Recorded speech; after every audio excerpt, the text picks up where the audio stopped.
Hi friends, welcome back to Shelby and the Book Club. I'm Shelby Monet, and in today's video we are doing a book haul. I'm going to be honest with you and say that this is probably book haul part 1 for the month of March, because I know there are some other books coming in the mail. They haven't come yet, but there are 6 books in this pile, so I figured why not do a little book haul. So don't judge me in my book buying problem, okay? Don't judge me. So if you'd like to hear it, here it go. Before we get started, make sure you like, comment, subscribe, and share. I love talking to y'all. We are almost at 2,000 subscribers. I'm super excited. So yeah, let's expand our little family over here, you know, add some people to the group. But if you would like to hear it for real this time, here we go. These books are in no particular order, friends, but let's get into it. So first up, I got this in the mail from HarperCollins. I did not know this was coming, but it is a historical fiction, and it is called A Most Intriguing Lady by Sarah Ferguson. The cover is really beautiful. And I'm thinking, based on what I see here, that this leans kind of towards romance.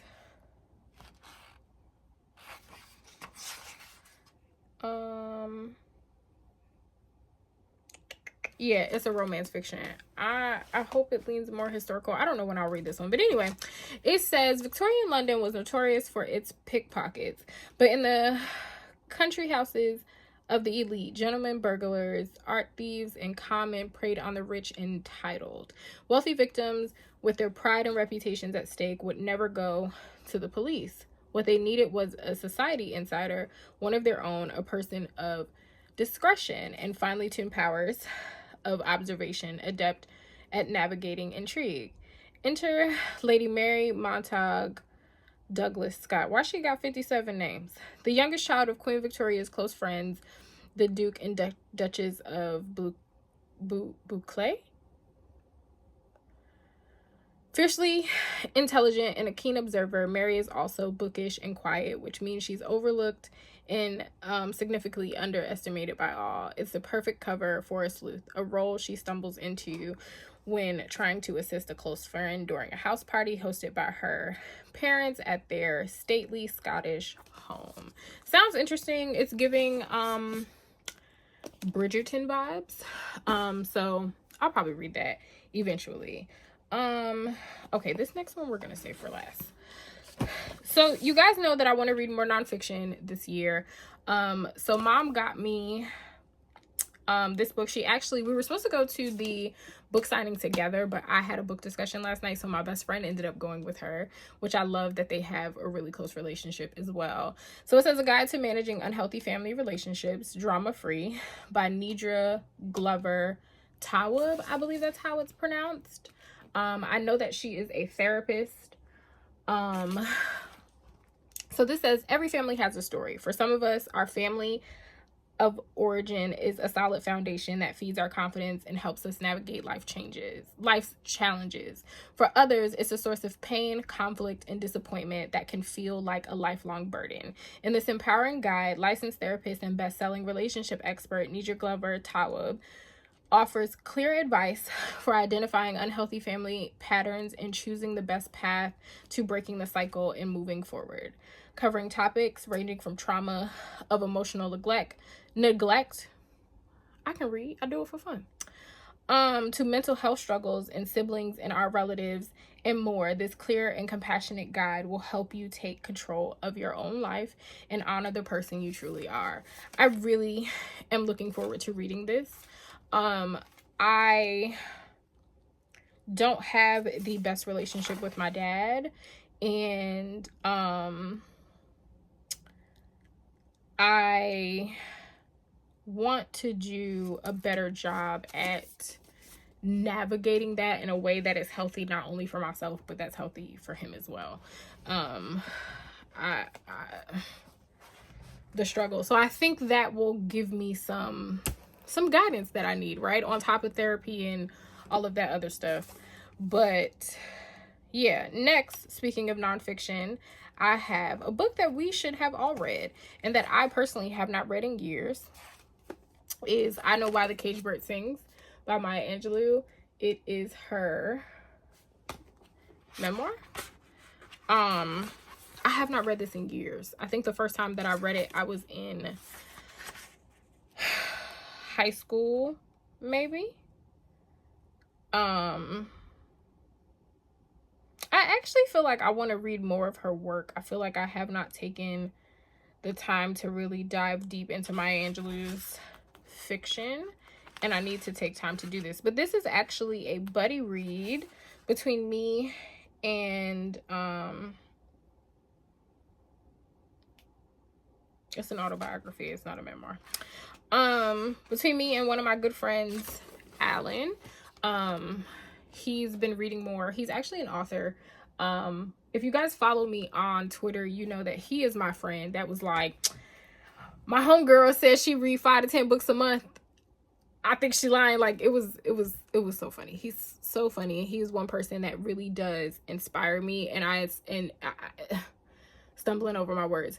I am always, why can't I speak? I am always inspired by how Alan just takes the world by the neck and is like, I'm gonna do what I want to do. I admire that in him. I also admire how he allows other people's perspectives to challenge his own and to navigate through them. Right. I think that's really cool. And I've always admired that about him. And I'm glad to be able to call him a friend. So I'm reading this with him because I haven't read it in a very long time and I am looking forward to it. I know this is a sad story though, so I'm gonna pace myself with that one. Next, we have The City We Became by N.K. Jemisin. If you remember, you will know that the first time I tried to read N.K. Jemisin, I felt dumb. I felt like a raging idiot. And I had to put the book down because I wasn't getting it.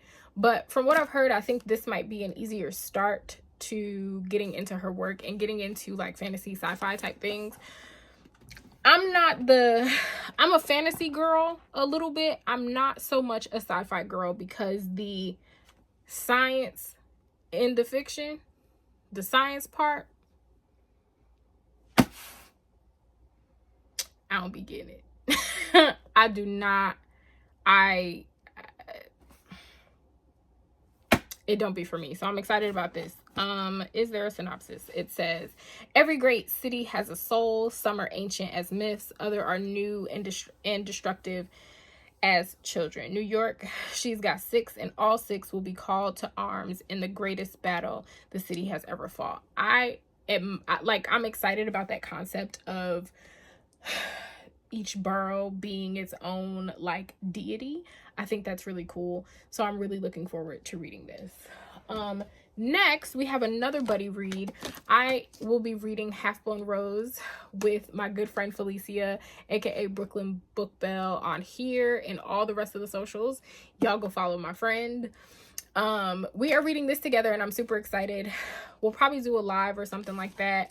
But this is about Vincent, who is 44. She's living in Paris, but she's also hiding from her estranged husband, who has written like a tell-all book that implies that he had a kid before they got married and kind of like ran away. So I'm very curious to see how this turns out. You guys may remember me talking about this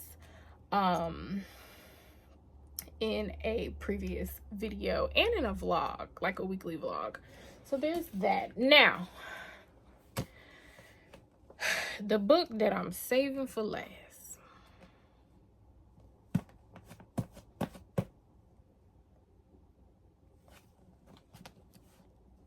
The Witching Hour by Anne Rice. Why in the hell? Why in the hell is this book so dang big? How come for why is this book dang near 1,000 pages? It's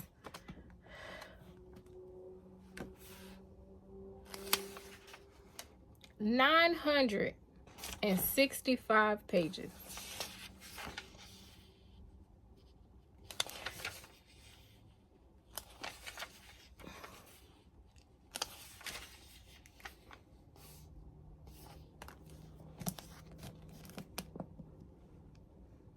She pretty though. Ain't she pretty?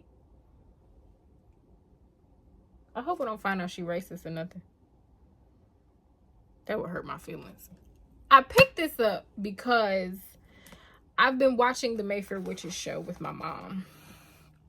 And having not read the book, I can still tell that there are holes in the story. I can still tell that there are holes in the story.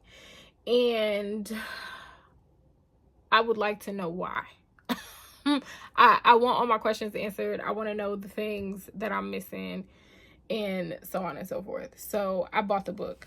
If you guys want to do like a buddy read, I feel like we can do it together and like read it over a month or something like that, or do like 100 pages a day or something. I don't know. I don't know, but it's making my nerves bad. It's how big this book is, but I want to know the answers. And my mama didn't raise no punk. Dang it. So I'm gonna try. I'm gonna try. I've read big books before. My fear of big books is that I'm afraid that I'm gonna get bored. And I don't want to get bored, right? Like, I'm reading the book for a reason. I don't want to get bored and, like, put it down. So I have to figure out a way where I'll be able to read it and, like, be able to absorb it. Whether that is listening to some of it, reading the rest, or whatever. But I did read the first page, and I was like, So we'll try. But that is it for this book haul. If you guys are interested in any of these books or anything like that, they are on my website, shelbyinthebookstore.com. Feel free to shop with me. And without further ado, if no one's told you today, I love you. You are kind, you are smart, you are important, and I will talk to you soon. Bye, friends.